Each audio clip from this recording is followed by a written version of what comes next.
you have seen Arcane, you must remember this scene of Jinx vs Ekko. It's visually so appealing, and the foreshadowing of Ekko's abilities was so smart, and his stopwatch, so fucking cool. So I decided to replicate it, because I'm not a watchmaker, so I'm just going to add movement to the end of the watch by turning this gear. You'll notice that one end is turning faster than the other.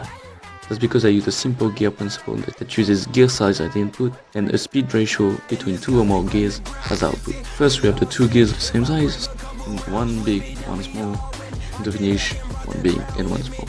This gives us a ratio of 1 to 9, which means that the last gear will rotate 9 times faster than the first gear.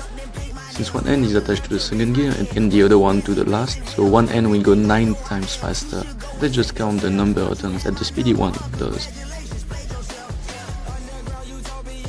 8 and 9 turns. So while one did 9 turns, the other one only did 1. So now let's see if it works in real life. Hold still while I back that. Talk back till I snap back. This ain't brown, it's that dark black. It's that pitch black, jet black. Snap your ex, watch me give them flashbacks. Pressure's rising fast as lightning, they can't stop it now. If you ain't talking realness, then just change the topic now. They laughing